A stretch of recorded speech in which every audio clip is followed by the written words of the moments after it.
ಯಾವುದೇ ದೇವರ ಹತ್ತಿರ ಹೋಗಿ ನೀವು ಲಕ್ಷ್ಮಿ ಹತ್ತಿರ ಹೋಗಿ ಲಕ್ಷ್ಮಿ ಪೂಜೆ ಮಾಡಿರಿ, ಲಕ್ಷ್ಮಿ ಒಲಿತಾಳೆ. ಅದು ಭಕ್ತಿಯಿಂದ ಮಾಡಿದ್ರೆ. ಸರಸ್ವತಿ ಪೂಜೆ ಮಾಡಿರಿ, ಸರಸ್ವತಿ ಒಲಿತಾಳೆ. ಶಿವನ ಹತ್ತಿರ ಹೋಗಿ ಮತ್ತೇನೋ ಸಂಪತ್ತು ಕೇಳ್ರಿ, ಕೊಡ್ತಾನ. ಆದ್ರೆ ಮುಕ್ತಿ ಬೇಕಾದ್ರೆ ಯಾವ ದೇವರಿಂದ ಮುಕ್ತಿ ಕೊಡಲಿಕ್ಕೆ ಸಾಧ್ಯ ಇಲ್ಲ. ಅದಕ್ಕೆ ಹೇಳ್ತಾರೆ ಯೋಗಿಗಳು, ಜ್ಞಾನಿಗಳು, ಸಾರೇ ಚೆಲ್ಲಿದೆ ಮುಕುತಿ ಗುರು ತೋರಿಸದಲ್ಲದೆ ಕಾಣಿಸದಣ್ಣ.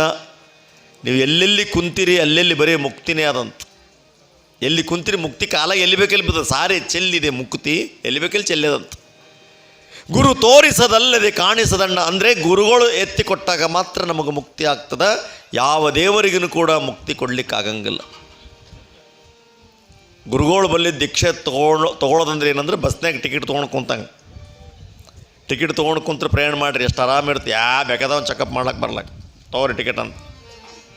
ದೀಕ್ಷೆ ಆಗಲಾರ್ದೆ ಪ್ರಪಂಚ ಮಾಡಿದರೆ ಹೆಂಗಂದ್ರೆ ಟಿಕೆಟ್ ಇರಲಾರ್ದೆ ಬಸ್ನಾಗ ಕುಂತಂಗೆ ಯಾವ ಸಮಯದಾಗ ಯಾರನ್ನ ಬಂದು ಚೆಕ್ ಮಾಡ್ಬೋದು. ಬ್ರಹ್ಮ ಬರ್ಬೋದು, ವಿಷ್ಣು ಬರ್ಬೋದು, ಶಿವನೇ ಬರ್ಬೋದು. ಆ ಟಿಕೆಟ್ ತೋರಿಸ್ಬೇಕಂತ. ಗುರುಗಳು ಬಲ್ಲಿ ಟಿಕೆಟ್ ಸುಮ್ಮನೆ ಬಿಟ್ಬಿಡ್ತಾರಂತ. ಅಂಥ ಮಹಾದೀಕ್ಷೆಯನ್ನು ಸಮಗಾರ ಭೀಮವನಿಗೆ ನಾಗಲಿಂಗಜ್ಜ ಕೊಟ್ಟ. ನಿರುಪಾದೀಶ್ವರರು ನಾಗಲಿಂಗನಿಗೆ ಕೊಟ್ಟರು. ಗೋವಿಂದ ಭಟ್ಟರು ಶಿಶುನಾಳ ಶರೀಫರಿಗೆ ಕೊಟ್ಟರು. ಇಲ್ಲಿ ಗಗನಾಪುರದ ಗಂಗಪ್ಪಯ್ಯನಿಗೆ ಮೌನ ಪರಮಾತ್ಮ ದೀಕ್ಷೆಯನ್ನು ಕೊಡ್ತಾನೆ. ಒಂದು ಸಲ ಏನಾಗಿತ್ತಂತ, ಒಬ್ಬ ಶಿಷ್ಯ ಗುರುಗಳ ಬಳಿ ದೀಕ್ಷೆ ತೊಗೊಂಡಿದ್ದಂತ. ಗುರುಗಳ ಬಳಿ ದೀಕ್ಷೆ ತೊಗೊಂತ ದೀಕ್ಷೆ ತೊಗೊಂಡು ಭಾಳ ದಿವಸ ಎಲ್ಲ ಸಂಸಾರ ಮಾಡ್ತಿದ್ದಂತ. ಮತ್ತು ಹಿಂಗೆ ಹೊಂಟಿದ್ದಂತ. ಒಂದು ಗುರು ದಾರ್ಯಾಗ ಹೊಂಟಾಗ ಒಂದು 50 ಮಂದಿ ಕುಂತಿತ್ತಂತ. ಇಲ್ಲೇನು ನಡೆದಂತ ಕೇಳಿದ್ರೆ, ಇಲ್ಲಿ ಗುರುಗಳು ಬಂದಾರ, ಭಾಳ ದೊಡ್ಡ ಗುರುಗಳು. ಅವ್ರ ಬಳಿ ಕಂಡಪಟ್ಟಿ ಕಾರು ಜೀಪು ಬಂಗಲೆ ಎಲ್ಲ ಅದಾವ. ಭಾಳ ದೊಡ್ಡ ಗುರುಗಳು. ಜಗ್ಯ ಕಾರು ಜೀಪು ಮನೆ ಮುಂದಿದ್ರೆ ಅವ್ರ ಗುರುಗಳು ಅಂತ ಅನಬೇಡ್ರಿ. ಭಕ್ತರ ತಾಪವನ್ನು ಯಾರು ಕಳಿತಾರ ಅವರು ಗುರುಗಳಾಗ್ತಾರೆ, ಗೊತ್ತಿರಲಿ. ಭಕ್ತರ ಮನೆಯಲ್ಲಿರ್ತಕ್ಕಂಥ ವಿತ್ತಾಪಹರಣ ಅಂದ್ರೆ ಹಣವನ್ನು ದೋಚುವವರು. ಈಗೆಲ್ಲ ಏನಾಗಿದೆ ಅಂದರೆ ಕಾವಿ ತೊಟ್ಕೊಂಡು ಗುರುಗಳಾಗೋದು ಒಂದು ಪ್ಯಾಷನ್ ಆಗಿದೆ. ಈಗ ಪ್ಯಾಷನ್ ಆಗಿಬಿಟ್ಟದು. ಆ ದೀಕ್ಷೆ ಕೊಡೋದ್ರ ಕಾರ್ಯಕ್ರಮ ನಡೆದಂತ ತಿಳ್ಕೊಂಡು ಅಲ್ಲಿ ಹೋದಂಥ ಎಲ್ಲರಿಗೂ ದೀಕ್ಷೆ ಕೊಡ್ಲಕತ್ತಿರಂತ ಗುರುಗಳು. ಭಾಳ ಸ್ಟ್ಯಾಂಡರ್ಡ್ ಗುರುಗಳು. ಇವ್ರ ಬಳಿ ದೀಕ್ಷೆ ತೊಗೊಂಡ್ರೆ ಏನು ಅಂದದ್ದೇ ಆಗ್ತದೆ ಹಂಗೆ ಹೇಳಕತ್ತಿರಂತ. ಅಲ್ಲಿ ಹೋಗಿ ನಮಗೂ ಸ್ವಲ್ಪ ದೀಕ್ಷೆ ಕೊಡ್ರಿ ಅಂದ ಗುರುಗಳು. ಅಂದ್ರಂತ ಮೊದಲು ಯಾರ ಬಳಿ ದೀಕ್ಷೆ ತೊಗೊಂಡಿದ್ದೇನೆ. ತೊಗೊಂಡಿನಿ ರೀ. ಒಂದು ಸಲ ದೀಕ್ಷೆ ತೊಗೊಂಡ್ಮೇಲೆ ಮತ್ತೆ ಬೇಗ ಕೊಡ್ಲಕ್ಕೆ ಬರಂಗಿಲ್ಲ. ಆಯಿತು, ಒಂದು ಸಲ ತೊಗೊಂಡಿದ್ದಿ, ಅದೇ ಗುರುಗಳಿಗೆ ನಡ್ಕೊ. ಇಲ್ಲರಿ ನೀ ಭಾಳ ಸ್ಟ್ಯಾಂಡರ್ಡ್ ಅಂತ ಸುದ್ದಿ ಕೇಳಿವಿ, ಭಾಳ ಚಲೋ ಗುರುಗಳು, ಭಾಳ ಸ್ಟ್ಯಾಂಡರ್ಡ್ ಗುರುಗಳು ಅಂತ ಕೇಳಿವಿ, ನಮಗೊಂದಿಷ್ಟು ದೀಕ್ಷೆ ಕೊಡ್ರಿ. ಅವಾಗ ಗುರುಗಳು ಹೇಳಿದ್ರಂತ, ನೀ ಮೊದಲು ಯಾವ ಗುರುಗಳ ಬಳಿ ದೀಕ್ಷೆ ತೊಗೊಂಡಿದ್ದಿ ಅದನ್ನು ವಾಪಸ್ ಕೊಟ್ಟು ಬಾ ಅಂದ್ರಂತ. ಅದು ಮಂತ್ರ ವಾಪಸ್ ಕೊಟ್ಟು ಬಾ ಅಂದ್ರೆ 5 ಮಿನಿಟ್ನಾಗ ಕೊಟ್ಟು ಬರ್ತ. ಯಾವ ಗುರುಗಳು ಮೊದಲೇ ದೀಕ್ಷೆ ಕೊಟ್ಟಿದ್ರು ಅವ್ರ ಹತ್ರ ಬಂದಂತ, ಯಪ್ಪ ನಾನು ಬೇರೆ ಗುರುಗಳ ಬಳಿ ದೀಕ್ಷೆ ತೊಗೋಬೇಕಂತ ಮಾಡೀನಿ, ನಿಮ್ಮ ಮಂತ್ರ ನನಗೇನು ಅಷ್ಟು ಚಲೋ ಅನ್ಸೋಲ್ದು, ಅದು ಮಂತ್ರ ಅಷ್ಟು ಚಲೋ ಅನ್ಸೋಲ್ದು, ಅದಕ್ಕೆ ನಿಮ್ಮ ಮಂತ್ರ ವಾಪಸ್ ತೊಗೊರನ್ನಂತ. ಏನು ಮೊಬೈಲ್ ಚಲೋ ಇರೋಂಗಿಲ್ಲ, ಚಾರ್ಜರ್ ಚಲೋ ವಾಪಸ್ ತೊಗೊತಾರಲ್ಲ, ಅದ್ರಂಗೆ ಒಂದಂತ ಗುರುಗಳ ಬಳಿ. ಹಂಗೆಲ್ಲ ವಾಪಸ್ ತೊಗೊಳಕ್ಕೆ ಬರಂಗಿಲ್ಲೋ. ನಡ್ಕೋ ಒಲ್ಲೆ ಅಂದ್ರೆ ಸುಮ್ಮಿದ್ದು ಬಿಡು, ವಾಪಸ್ ತೊಗೊಳಕ್ಕೆ ಬರಂಗಿಲ್ಲಪ್ಪ, ಅದೇನು ಗ್ಯಾರಂಟಿ ಇಲ್ಲ ಅದಕ್ಕೆ. ನಮಗೆ ಬೇಕಾಗಿಲ್ಲ ರೀ, ನಾ ನಿಮ್ಗಿಂತ ಬೇರೆ ಸ್ಟ್ಯಾಂಡರ್ಡ್ ಗುರು ಕುಂತಾನೆಲ್ಲ ಒಬ್ಬತ್ತು, ಅವ್ನ ಬಳಿ ದೀಕ್ಷೆ ತೊಗೋಬೇಕಂತ ಮಾಡೀನಿ, ನಿಮ್ಮ ಮಂತ್ರ ವಾಪಸ್ ತೊಗೋ. ಗುರುಗಳು ಹೇಳಿದ್ರಂತ, ಆಯ್ತಪ್ಪ ಮಂತ್ರ ವಾಪಸ್ ತೊಗೋಬೇಕಾದ್ರೆ ನಿನ್ನ ಕಿವಿಗಳಿಂದ ವಾಪಸ್ ತೊಗೊಳಕ್ಕೆ ಬರಂಗಿಲ್ಲ, ಅಲ್ಲೊಂದು ಕಲ್ಲು ಬಿದ್ದದ, ಆ ಕಲ್ಲಿನ ಬಳಿ ಹೋಗಿ ನಾ ಏನು ಮಂತ್ರ ಹೇಳಿನಿ ಅದನ್ನು ಹೇಳು. ನಿಮಗೆ ಕಿವಿಯೊಳಗೆ ನಾ ಏನು ಮಂತ್ರ ಹೇಳಿನಿ ಆ ಮಂತ್ರವನ್ನು ಆ ಕಲ್ಲಿನ ಮುಂದೆ ನಿಂತು ಹೇಳು. ಅದು ಮಂತ್ರ, ಅದು ನಾನು ಮಾಡಿದಂಥ ದೀಕ್ಷೆ ಮಂತ್ರ ಆ ಕಲ್ಲಿಗೆ ಹೋಗ್ತದೆ. ಆಯ್ತಂತ ತಿಳ್ಕೊಂಡು ಆ ಕಲ್ಲಿನ ಬಳಿ ಬಂದಂಥ ಶಿಷ್ಯ ಬಂದು ಆ ಗುರುಗಳು ದೀಕ್ಷೆ ಮಾಡಿರ್ತಕ್ಕಂಥ ಮಹಾಮಂತ್ರ ಓಂ ನಮಃ ಶಿವಾಯ, ಓಂ ನಮಃ ಶಿವಾಯ, ಓಂ ನಮಃ ಶಿವಾಯ ಅಂತ ಕಲ್ಲಿನ ಮುಂದೆ ಬಂದು ನಿಂತ ಅಂದ್ರೆ ಅವನ ಬಾಯಿಗೆ ಬಂದಿರತಕ್ಕಂಥ ಮಂತ್ರಗಳು ಕಲ್ಲಿನ ಮೇಲೆ ಮೂಡ್ತಿದ್ವು ಅಂತ, ಕಲ್ಲಿನ ಮೇಲೆ ಪ್ರಿಂಟ್ ಆಗ್ತಿದ್ವು ಅಂತ. ಅಂದ ಬಾಯಿ ಬಂದಾಯ್ತು. ಮೂಕ ಅದ. ಗುರುವಿನ ಮಂತ್ರ ವಾಪಸ್ ಕೊಟ್ಟ, ಆ ಮಂತ್ರಗಳು ಕಲ್ಲಿಗೆ ಮೂಡಿದವು. ಮಾತಾಡ್ಬೇಕಂದ್ರೆ ಮಾತು ಹೋಯ್ತು, ಮೂಕ ಆಗಿಬಿಟ್ಟ. ಕೂತ್ಕೊಂಡು ಹೋಯ್ತು, ಮಾತು ಹೋಯ್ತು. ಸೀದಾ ಗುರುಗಳ ಬಳಿ ಬಂದ. ಏನಾಯಿತು? ಮಂತ್ರ ವಾಪಸ್ ಕೊಟ್ಟು ಬಂದೆ. ಯಾಕೆ ಮಾತೇ ಹೋಗ್ಯಾವ. ಗುರುವಿನಿಂದ ಕೊಟ್ಟಂಥ ಯಾವುದೇ ಇರಲಿ, ಗುರುವಿಗೆ ಕೊಟ್ಟಂಥ ಸಂಪತ್ತಿಸ್ಕೊಂಡ್ರೆ ನಿಮ್ಮ ಮನೇನ ಸಂಪತ್ತು ಹೋಗ್ತದ. ಗುರುವಿನಿಂದ ತೆಗೆದುಕೊಂಡಂಥ ಮಂತ್ರ ವಾಪಸ್ಸಿಸ್ಕೊಂಡ್ರೆ ಮೂಕ ಕಣ್ಣು ಹೋಗ್ತಾವ. ಯಾವುದೇ ಮಠ ಮಂದಿರಗಳಿಗೆ ಏನಾದರೂ ಒಂದಿಷ್ಟು ದೀಕ್ಷೆ ಮಾಡುವಾಗ ನಿಮಗೇನಾದರೂ ಕೊಟ್ಟಿದ್ರಿ ಗುರುಗಂದ್ರೆ ವಾಪಸ್ ಕೇಳಬಾರ್ದು. ಅವಾಗ ಬರೆದು ತೋರಿಸಿದಂತ ಏನಾಯ್ತಂತ, ನೀವು ಕೊಟ್ಟು ಮಂತ್ರ ನಾನು ಗುರುಗಳಿಗೆ ಹೇಳಿದೆ, ಕಲ್ಲಿನ ಮುಂದೆ ಹೇಳಂತಂದರು. ಆ ಕಲ್ಲಿಗೆ ಹೇಳಿನಿ, ನೀವು ಅವ್ರು ಮಾಡಿದಂಥ ಮಂತ್ರ ಕಲ್ಲಿನ ಮೇಲೆ ಮೂಡ್ಯಾವ. ಅವಾಗ ಗುರುಗಳು ಅಂದ್ರಂತ, ಹುಚ್ಚ, ಗುರುಗಳು ಕೊಟ್ಟಿರ್ತಕ್ಕಂಥ ಮಂತ್ರ ದೀಕ್ಷೆ ಒಂದು ಕಲ್ಲಿನ ಮೇಲೆ ಮೂಡ್ತಾವಂದ್ರೆ ಯಾರು ಶಿಷ್ಯರು?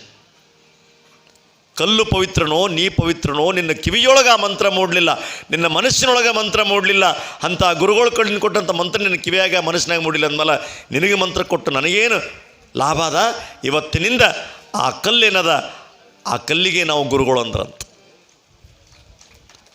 ಈ ಭೂಮಿ ಮೇಲೆ ಹುಟ್ಟತಕ್ಕಂಥ ಪ್ರತಿಯೊಂದು ವಸ್ತುವು ಕೂಡ ಗುರು ಸ್ವರೂಪ, ದೈವಿ ಸ್ವರೂಪದ. ಅಂಥ ಮಹಾಮಂತ್ರವನ್ನು ಗಗನಾಪುರದ ಗಂಗಪ್ಪಯ್ಯನಿಗೆ ಬೋಧಿಸ್ತಾರೆ. ದಿನದ ಕರ್ಮವ ಮುಗಿಸಿ ಗಂಗನು ಮಣಿದು ಗುರುವಿನ ಚರಣ ಕಮಲಕ್ಕೆ ವಿನಯ ಭಾವದಿ ಕೇಳುತ್ತಿಹೊಂದೊಂದು ತತ್ವವನು ಅನಘಮತಿ ಗುರುದೇವ ಗಂಗೆಗೆ ಘನದ ಕೃಪೆಯನ್ನು ಮಾಡಿ ಹೇಳಿದ ಮನದ ಸಂಶಯ ಬಿಡಿಸಿ ಮೋಕ್ಷದ ಮಾರ್ಗ ಸಂಪದವಾ. ಅಂಥ ಮಹಾಯೋಗಿಯಾಗಿರ್ತಕ್ಕಂಥ ಗಂಗನಿಗೆ ಮಹಾದೀಕ್ಷೆಯನ್ನು ಮಾಡಿ ನನ್ನ ಜೀವನದ ಅವಧಿ ಕಾಲ ಮುಗಿತಾ ಬಂತು. ಗಂಗಾ, ಇನ್ನೇನು ಕೆಲವೇ ದಿವಸಗಳಲ್ಲಿ ನಾನು ಮಾಘ ಶುದ್ಧ ಪೌರ್ಣಮಿ ಭಾರತ ಹುಣ್ಣಿಮೆಯ ದಿವಸ ಭೌತಿಕವಾಗಿರ್ತಕ್ಕಂಥ ಈ ದೇಹವನ್ನು ಬಿಟ್ಟು ನಾನು ತಿಂತಣಿ ಗುಹೆಯೊಳಗೆ ಪ್ರವೇಶ ಮಾಡ್ತೀನಿ. ಆದರೆ ನನ್ನ ದೇಹ ಮಾತ್ರ ಹೋಗ್ತದೆ. ನನ್ನ ಆತ್ಮ ಚೇತನ ಸ್ವರೂಪದಲ್ಲಿ ಜಗತ್ತು ಯಾವಾಗಲೂ ಸಂಚಾರ ಮಾಡ್ತಿರ್ತಾರೆ. ಯಾರು ನನ್ನನ್ನು ನೆನೆಸ್ತಾರೆ ಅವರ ಹೃದಯದಲ್ಲಿ ನಾನು ಬಂದು ವಾಸವಾಗ್ತೀನಿ. ಗಂಗಾ, ನೀನೂ ಕೂಡ ಕೃಷ್ಣೇ ದಡದಲ್ಲಿರ್ತಕ್ಕಂಥ ನಾಲತ್ವಾಡ ಹತ್ತಿರ ಇರತಕ್ಕಂಥ ಗಗನಾಪುರ ಅಂತಕ್ಕಂಥ ಗ್ರಾಮಕ್ಕೆ ನೀ ಹೋಗಿ ಅಲ್ಲಿ ನೆಲೆಸು. ನೀನು ಅಲ್ಲಿ ಐಕ್ಯಾಗು, ನಾನಿಲ್ಲಿ ಗುಹ ಪ್ರವೇಶ ಮಾಡ್ತೀನಿ. ನಿನ್ನ ಜಾತ್ರೆ ಏಕಕಾಲಕ್ಕೆ ನಡಿಬೇಕು ಅಂತಕ್ಕಂಥ ವಚನವನ್ನು ಆ ಗಂಗಪ್ಪಯ್ಯನಿಗೆ ಕೊಟ್ಟು ಮೌನ ಪರಮಾತ್ಮ ಅನುಗ್ರಹವನ್ನು ಮಾಡಿ ತಿಂತಣಿಯಲ್ಲಿ ಬಹಳ ದಿವಸಗಳ ಕಾಲ ಎಲ್ಲವನ್ನು ನೆನಪಿಸ್ಕೋತಾನೆ. ಹುಟ್ಟಿದ್ದು ಗೋನಾಲ, ಇರುವುದು ವರವಿ, ಮೆರೆದದ್ದು ಲಿಂಗನ ಬಂಡಿ, ಸ್ಥಿರವಾಗಿದ್ದು ತಿಂತಣಿ ಎನ್ನುವಂತೆ ನನ್ನ ಮುಕ್ತ ಕ್ಷೇತ್ರವಾಗಿ ನಾನು ತಿಂತಣಿಯನ್ನು ಆಯ್ಕೆ ಮಾಡಿಕೊಂಡಿದ್ದೀನಿ. ಯಾರು ನನ್ನೆಡೆಗೆ ಬಾಗಿ ಬರ್ತಾರೆ ಅವರಿಗೆ ಬೇಡಿದ ಇಷ್ಟಾರ್ಥವನ್ನು ಕೊಡ್ತಕ್ಕಂಥ ಗುರುವಾಗಿ ಮೌನೇಶ್ವರರು ಮುಕ್ತನಾಗ್ತಕ್ಕಂಥ ದಿವಸಗಳು ಹತ್ತಿರ ಬರ್ತವೆ.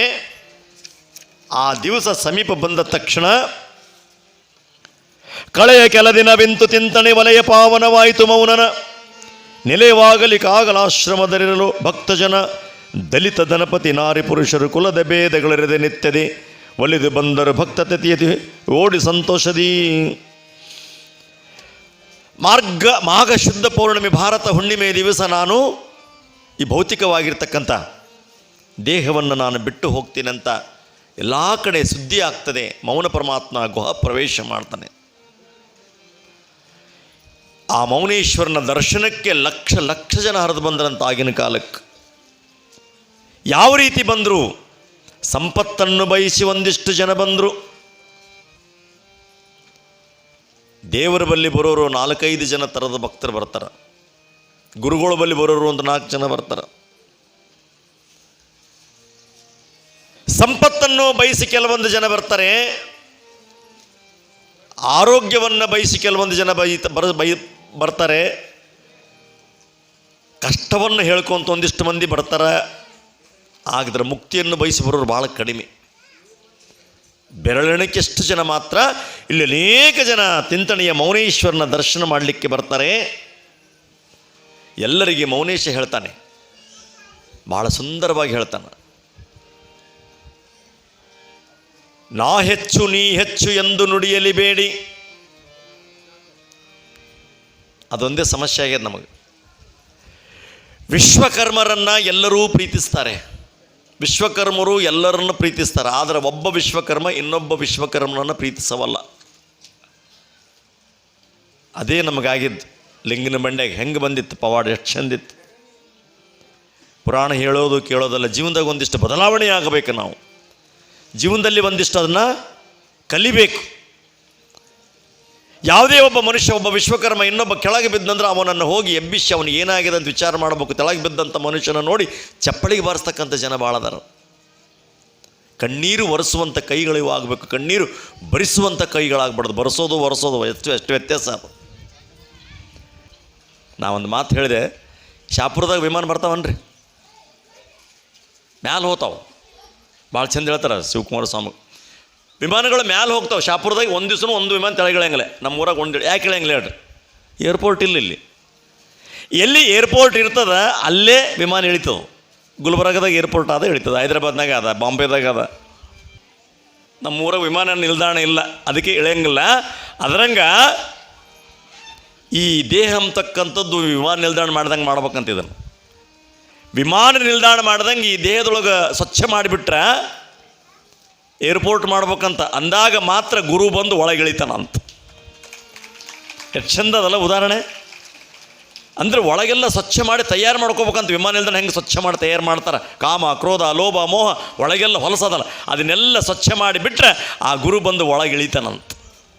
ಸಂಪತ್ತನ್ನು ಬಯಸಿ ಒಂದಿಷ್ಟು ಮಂದಿ ಬಂದರು, ಭಾಗ್ಯವನ್ನು ಬಯಸಿ ಬಂದರು, ಭೋಗವನ್ನು ಬಯಸಿ ಬಂದರು, ಯೋಗವನ್ನು ಬಯಸಿ ಬಂದರು. ಎಲ್ಲರಿಗೆ ಅವರವರ ತಕ್ಕಂತೆ ಅವರವರಿಗೆ ಆಶೀರ್ವಾದ ಮಾಡ್ತಾನೆ. ಯಾರ್ಯಾರು ಹೆಂಗೆ ಬಯಸಿ ಬರ್ತಾರಂತ ಗುರುವಿಗೆ ಗೊತ್ತಿರುತ್ತೆ. ಯಾರ್ಯಾರಿಗೆ ಏನೇನು ಬೇಕು ಎಲ್ಲವನ್ನೂ ಮೌನ ಪರಮಾತ್ಮ ಧಾರೆ ಎರಿತಾನೆ. ಉತ್ತರಾಯಣ ಮಾಘ ಮಾಸದ ಉತ್ತಮ ರವಿ ಮಕರದಲ್ಲಿದೆ, ಮತ್ತೆ ಗುರುವಾಸರದಿ ಪೂರ್ಣಿಮೆ ಇರುವ ಶುಭ ದಿನದಿ ಇತ್ತ ಭೌತಿಕ ದೇಹ ಲೀಲೆಯಲ್ಲಿತ್ತ ನಮ್ಮವತಾರ ಮುಗಿಸುತ್ತ ಸತ್ತು ಚಿತ್ತಾನಂದದೊಳು ನಾ ಲೀನವಾಗುವೆನು. ನನ್ನ ಅವತಾರ ಮುಗಿತು ಮಾಘ ಶುದ್ಧ ಪೌರ್ಣಿಮೆ ಎಂದು ಭೌತಿಕವಾಗಿರ್ತಕ್ಕಂಥ ದೇಹವನ್ನು ಬಿಟ್ಟು ನಾನು ಹೋಗ್ತೀನಿ. ಯಾರು ನನ್ನನ್ನು ಮನಸ್ಸಿನೊಳಗೆ ನೆನೆಸ್ತಾರೆ, ನಾನೂ ನನ್ನದು ಅಂತಕ್ಕಂಥ ಅಹಂಕಾರವನ್ನು ಬಿಟ್ಟು ಯಾರು ಇರ್ತೀರಿ ಅವರೆಲ್ಲರ ಹೃದಯದಲ್ಲಿ ನಾನು ಇರ್ತೀನಿ. ಎಲ್ಲರ ಕಣ್ಣಾಗ ನೀರು ಬರ್ತವೆ. ಮೌನ ಗುರುವರ ನಮ್ಮನ್ನೆಲ್ಲ ಬಿಟ್ಟು ಹೊರಟ. ಇವತ್ತು ನಮಗೂ ಒಂದಿಷ್ಟು ದುಃಖ ಆಯ್ತು. ನಾಳೆ ಇವತ್ತು ನೋಡಿ ದಿವಸ ಚಂದಿಲ್ಲಿ ಬಂದು ಕುಂದಿರ್ತಿದ್ವಿ ಪುರಾಣಕ್ಕೆ, ಇವತ್ತು ಮನೆಯಾಗ ಕುಂದ್ರಬೇಕು. ನೀವು ಇವತ್ತೊಂದು ದಿವ್ಸ ಭಾಳ ಆದರೆ ಬಾಜಿ ತೊಗೊಂಡು ಕಳ್ಸಕ್ಕೆ ಬರ್ತೀನಿ. ನಮಗೆ ನಾಳೆಗೆ ನಾವಲ್ಲಿ ಎಲ್ಲರ ಬಲ್ಲಿ ಹಚ್ಚದ ನಾಳೆಗೆ ಅದೇ ಕೆಲಸ. ಆದ್ರೆ ಒಂದಿರ್ತದೆ, ನಾಳೆ ಸಾಯಂಕಾಲ ಇವತ್ತು ರಾತ್ರಿ ಇಲ್ಲಿ ಏನು ಇರಂಗಿಲ್ಲ, ಪುರಾಣ ಇರಂಗಿಲ್ಲ, ಮೈಕ್ ಇರಂಗಿಲ್ಲ, ಪೇಟಿ ಬಾರಿಸೋರು ತಬಲ ಬಾರಿಸೋರು ಯಾರು ಅಡುಗೆ ಮಾಡೋರು ಯಾರು ಇರಂಗಿಲ್ಲ. ಆದ್ರೆ ಒಂದು ಮಾತ್ರ ಈ ಜಾಗದಾಗ ಇರ್ತದೆ ಇವತ್ತು ರಾತ್ರಿ. ಏನಿರ್ತಂದ್ರೆ ನೀವೆಲ್ಲರೂ ಮಾಡಿರ್ತಕ್ಕಂಥ ಪುಣ್ಯ ಇಲ್ಲೇ ಇರ್ತದೆ. ಏನು ಪುಣ್ಯ ಮಾಡಿರಲಿಲ್ಲ, ನೀವು ಧರ್ಮ ಮಾಡಿರಿ, ನಿಮ್ಮ ಧರ್ಮ ನಿಮ್ಮ ಪುಣ್ಯ ನಿಮ್ಮ ಸತ್ಯ ಇಲ್ಲೇ ಓಡಾಡ್ತಿರ್ತದೆ. ನಿಮಗೆ ಯಾವಾಗ ಧರ್ಮ ಬೇಕು ಇಲ್ಲಿ ಬಂದುಬಿಡ್ರಿ, ತೊಗೊಂಡು ಹೋಗ್ಬೋದು. ನಿಮಗೇನಾರ ಒಂದಿಷ್ಟು ಸತ್ಯ ಬೇಕನ್ನಿಸ್ತು ಬರ್ರಿ ತೊಗೊಂಡು ಹೋಗ್ರಿ. ಆ ಪುಣ್ಯ ಧರ್ಮ ಈ ಜಾಗದಾಗ ಓಡಾಡ್ತಿರ್ತದೆ. ನಾಳಿನ ದಿವಸ ಅಂಥ ಮೌನ ಪರಮಾತ್ಮ ಅವತಾರವನ್ನು ಬಿಟ್ಟು ಗುಹಾ ಪ್ರವೇಶ ಮಾಡ್ತಾನೆ. ನನ್ನ ಸುದ್ದಿ ಕೇಳಿ ದುಃಖ ಆಗ್ತದೆ. ಕೇಳಿ ಭಕ್ತರೇ, ನಿಮ್ಮ ಮುಂದೆ ಸ್ಥೂಲ ದೇಹವು ಕಾಣದಾದರೂ ನಾಳೆ ನಾನೀ ಸ್ಥಳದಲ್ಲಿರುವಿನ ತತ್ವದೇಹದಲ್ಲಿ ಮೇಲೆ ಭಕ್ತರು ಬಯಸಿದಾಗಲೇ ಕಾಲಕ್ಕೆ ತೋರೇನವರಲ್ಲಿ ಲೀಲೆ ಇದು ನಾ ಸತ್ಯವಿದೆಂದ ಮೌನೇಶ. ಯಾರೂ ಚಿಂತೆ ಮಾಡಬೇಡ್ರಿ, ಯಾರೂ ಕಣ್ಣೊಳಗೆ ದುಃಖ ಪಡಬೇಡ್ರಿ, ಯಾರೂ ಕಣ್ಣೀರು ಹಾಕಬೇಡ್ರಿ. ಮೌನ ಎಲ್ಲಿ ಹೋಗಂಗಿಲ್ಲ, ಮೌನೇಶ್ವರನ ದೇಹ ಮಾತ್ರ ಹೋಗ್ತದೆ. ನನ್ನ ದೇಹ ನಿಮ್ಮ ಕಣ್ಣಿಗೆ ಕಾಣಂಗಿಲ್ಲಾದ್ರೆ ಗುಹಾದೊಳಗೆ ಹೂಜಿ ಚಪ್ಪಗಡ್ಲಿ ಒಳಗೆ ನಿಮ್ಮೊಳಗೆ ನಾನು ಇದ್ದುಕೊಂಡು ಸದಾಕಾಲ ನಿಮ್ಮನ್ನು ನಾನು ಕಾಯ್ತೀನಿ. ನಾನು ಬಂದ ಭಕ್ತರ ಕೂಡಿ ಬ್ರಹ್ಮಾನಂದನಂದಲಿ ಮೌನದೇವನು ಬಂದ ಸಂಭ್ರಮ ವಾದ್ಯ ಮೇಳದೆ ಭಕ್ತರು ಘಡದಿ. ಎಲ್ಲರೂ ಬಾಜಿ ಭಜಂತ್ರಿ ಛತ್ರಿ ಚಾಮರ ವಾದ್ಯ ವೈಭವದೊಂದಿಗೆ ಆ ಮೌನ ಪರಮಾತ್ಮನ ಅಡಿಗೆ ಬರ್ತಾರೆ. ಎಲ್ಲರಿಗೆ ಹೇಳ್ತಾನ, ಭಕ್ತರೇ ಎಲ್ಲ ಸಾವಿರ ಲಕ್ಷ ಲಕ್ಷ ಜನ ಎಲ್ಲರೂ ಕುಂತಾರೆ. ಮೌನೇಶ್ವರನ ಗುಹಾ ಪ್ರವೇಶಕ್ಕೆ ನೋಡಲಿಕ್ಕೆ ಯಾರು ಬಂದ್ರಂದ್ರೆ ಕೃಷ್ಣಾದೇವಿ ಬಂದ್ಲಂತ. ಮೀನುಗಳು, ಮೊಸಳೆಗಳು, ಜಲಚರಗಳು ದಿವಸದಕ್ಕಿಂತ 1 ತಾಸು ಮೊದಲೇ ಸೂರ್ಯ ಹುಟ್ಟಿದ್ನಂತ. ಅವತ್ತು ಎಷ್ಟು ಚಂದ ಬರ್ದಾರೆ ದೇವೇಂದ್ರ ಸ್ವಾಮಿ ಅಪ್ಪವರು. ಪ್ರತಿ ದಿವಸದಕ್ಕಿಂತ 1 ತಾಸು ಮೊದಲೇ ಹುಟ್ಟಿದ್ನಂತೆ. ಯಾಕಂದ್ರೆ ಮೌನ ಪರಮಾತ್ಮ ಭೌತಿಕವಾಗಿರ್ತಕ್ಕಂಥ ದೇಹವನ್ನು ಗುಹೆಯೊಳಗೆ ಬಿಟ್ಟು ಚೇತನ ಶಕ್ತಿ ಕೈಲಾಸಕ್ಕೆ ಹೋಗ್ತದೆ. ಹೋಗುವಾಗ 1-2-3 ಮಾತುಗಳು ಹೇಳ್ತಾನೆ. ದುರ್ಭಿಕ್ಷ ಅನ್ನದಾತಾರೋ ಸುಭಿಕ್ಷ ಹಿರಣ್ಯದಾತಾರೋ. ಎಷ್ಟು ಚಂದ ನೋಡ್ರಿ ಮಾತು. ತಲೆಗಿಟ್ಕೋಬೇಕ್ರಿ ಇವು. ನಾ ಹೇಳಿದ್ನಲ್ಲ 9 ದಿವಸ ಏನು ಪುರಾಣ ಹೇಳಿ ಒಂದು ತಲೆಗಿಟ್ಕೋಬೇಡ್ರಿ, ಎಲ್ಲ ಬಿಟ್ಟುಬಿಡ್ರಿ. ಸಿದ್ದೇಶ್ವರ ಸ್ವಾಮಿಗಳು ಹೇಳ್ತಿದ್ರು ಅದು ಭಾಳ ಇಟ್ಕೋಬಿಡ್ತಿಲ್ಲ. ಒಂದು 3-4 ವಿಚಾರಗಳು. ಸತ್ಯವನ್ನು ಹೇಳಬೇಕು, ಧರ್ಮದಿಂದ ಬಾಳ್ಬೇಕು, ಎಲ್ಲರನ್ನು ನಮ್ಮಂತೆ ಕಾಣಬೇಕು, ಹಿರಿಯರನ್ನು ಗುರುಗಳನ್ನು ತಂದೆ ತಾಯಿಯನ್ನು ಚೆನ್ನಾಗಿ ನೋಡ್ಕೋಬೇಕು, ಯಾರಿಗೆ ನಿಂದಿಸಿ ನುಡಿಬಾರ್ದು, ನಾಲಿಗೆ ಮೇಲೆ ಶಿವನ ಹೆಸರು. ಇಷ್ಟೇ ಸಾಕು. ಭಾಳ ಇಷ್ಟು ಕತ್ತಿ ಕೇಳ್ಕೊತ ಕುಂದ್ರಬೇಡ್ರಿ ದಿವಸ. ಸುಮ್ಮನೆ ಹೇಳಿವಿ, ನೀವು ಕೇಳಿರಿ, ನಾ ಹೇಳೀನಿ. ಸಣ್ಣ ಸಣ್ಣ ವಿಚಾರಗಳು ತಲೆಗಿದ್ರೆ ಸಾಕು. ದುರ್ಭಿಕ್ಷ ಅನ್ನದಾತಾರು. ಬರಗಾಲ ಬಂದಿತ್ತಂದ್ರೆ ಯಾರ ಮನೆಗನ ಬಡತನ ಇತ್ತು ಅವ್ರ ಮನೆಯಾಗ ಉಣ್ಲಾಕ ಊಟ ಇರ್ಲಿಕ್ಕಂದ್ರೆ ದುರ್ಭಿಕ್ಷ ಅನ್ನದಾತಾರೋ ಅವ್ರ ಮನೆಗೆ ಹೋಗಿ ಒಂದು ತುತ್ತು ಅನ್ನ ಕೊಟ್ಟು ಬರ್ರಿ. ದುರ್ಭಿಕ್ಷ ಅನ್ನದಾತಾರೋ ಎಷ್ಟು ಚಂದದ ನೋಡ್ರಿ. ಇದು ವಚನ ಬರೆದು ಹಚ್ಚಿರಿ ಮನೆಯಾಗ. ದುರ್ಭಿಕ್ಷ ಅನ್ನ, ಬಡತನ, ಊಟ ಇರಲಾರ್ದ್ರ ಮನೆಗೆ ಹೋಗಿ ಅನ್ನ ಕೊಟ್ಟು ಬರ್ರಿ. ದುರ್ಭಿಕ್ಷ ಅನ್ನದಾತಾರೋ ಸುಭಿಕ್ಷ ಹಿರಣ್ಯದಾತಾರೋ. ಅಕಸ್ಮಾತ್ ದೇವರು ನಿಮಗೆ ಸಂಪತ್ತು ಕೊಟ್ಟಿದ್ದಂದ್ರೆ ಇಂಥ ಪುಣ್ಯ ಕಾರ್ಯಗಳಿಗೆ ದಾನ ಮಾಡಿರಿ. ನಿಮಗೇನಾದರೂ ಸಂಪತ್ತು ಬಾಳಿತ್ತಂದ್ರೆ ಬಡತನದಾಗಿರ್ತಕ್ಕಂಥವ್ರ ಮನೆಗೆ ಹೋಗಿ ಒಂದಿಷ್ಟು ಬಂಗಾರ ಕೊಡ್ರಿ. ಮಕ್ಕಳ ಲಗ್ನ ಮಾಡ್ತಿದ್ರು, ಒಂದಿಷ್ಟು ರೊಕ್ಕ ಕೊಡ್ರಿ, ಅನ್ನಕ್ಕೆ ಏನನ್ನ ಕೊಡ್ರಿ. ದುರ್ಭಿಕ್ಷ ಅನ್ನದಾತಾರೋ ಸುಭಿಕ್ಷ ಹಿರಣ್ಯದಾತಾರೋ. ಇನ್ನೊಂದು ಅದು ಭಾಳ ಚಂದದು. ಇವೆರಡಕ್ಕೂ ಮೀರಿದ್ದದು ಯಾವುದಂದ್ರೆ ದುಃಖೇತು ಅಭಯದಾತಾರೋ. ಯಾರು ದುಃಖದೊಳಗಿರ್ತಾರ ಅವ್ರಿಗೆ ಹೋಗಿ ಏನು ಮಾಡಬೇಡ್ರಿ ನೀವು. ನಾ ಹೀನಿ ಚಿಂತೆ ಮಾಡಬೇಡನ್ರಿ. ಅಭಯ ಯಾಕೆ ಕಳತಿ, ನಾ ಹೀನಿ, ನನಗೂ ದುಃಖ ಬಂತು, ಸಮಾಜದವ್ರು ಹೇಳ್ಬೇಕಂತ ಗುರುಗಳೇ ಹೆದರಬೇಡ್ರಿ, ನಾವು ಇವು ಅನ್ಬೇಕಂತ. ನಿಮಗೇನ ಕಷ್ಟ ಬಂತು ನಾ ಅನ್ಬೇಕಂತ ಹೆದರಬೇಡ್ರಿ, ನಾವು 3 ಮಂದಿ ಗುರುಗಳು ಇವಂತ ನಿಮಗೆ ಅನ್ಬೇಕು. ಅದ್ರಂಗೆ ದುಃಖೇತು ಅಭಯದಾತರು. ಯಾರು ದುಃಖದೊಳಗಿರ್ತಾರ ಅವರಿಗೆ ಧೈರ್ಯವನ್ನು ಕೊಡ್ಬೇಕಂತ, ನಾ ಹೀನಿ ಅಂತಕ್ಕಂಥ ಅಭಯ ಕೊಡ್ಬೇಕಂತ.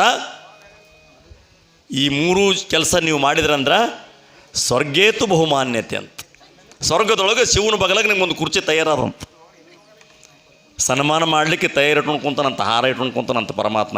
ಇಲ್ಲೆಲ್ಲ ಮಾಡೋ ಸನ್ಮಾನಗಳು ಸುಮ್ಮನೆ ನೀವು ಈ 3 ಕೆಲಸ ಮಾಡಿದ್ರೆ ಅಂದ್ರೆ ಸ್ವರ್ಗೇತು ಬಹುಮಾನ್ಯತೆ. ಎಷ್ಟು ಚಂದ ಹೇಳ್ತಾರ ಮೌನೇಶ್ವರ. ಅದನ್ನೇ ಹೇಳ್ತಾನ, ಯಾರು ಯಾರಿಗೆ ಬೈಬೇಡ್ರಿ, ಯಾರು ಯಾರಿಗೆ ನಿಂದಿಸಬೇಡ್ರಿ,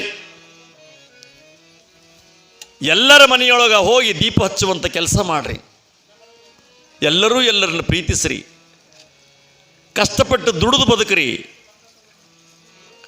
ದುಡಿದಂಥ ಹಣದಲ್ಲಿ ಉಣ್ರಿ, ಉಳಿದಂಥ ಹಣವನ್ನು ದಾನ ಕೊಡ್ರಿ.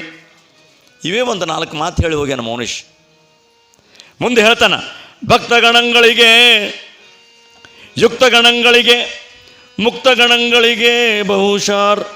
ಭಕ್ತಗಣಗಳೇ ಯುಕ್ತಗಣಗಳೇ ಮುಕ್ತಗಣಗಳೇ ಕೇಳಿರೆಲ್ಲರೂ, ಶುಕ್ತಿ ಎಂದದಿ ಮನದ ಕಲ್ಮಶವಿಲ್ಲದಲೇ ನಡೆದು, ಶುಕ್ತನಃ ಗುರುಚರಣ ಪಿಡಿದೆ ಭಕ್ತಿ ಮುಕ್ತಿಯೇ ಪಡೆದು ದಿನ ಅತ್ಯುಕ್ತವಾಗಿ ಭಕ್ತರೆಲ್ಲರೂ ಹುಷಾರಿಯಾಗಿರಲು.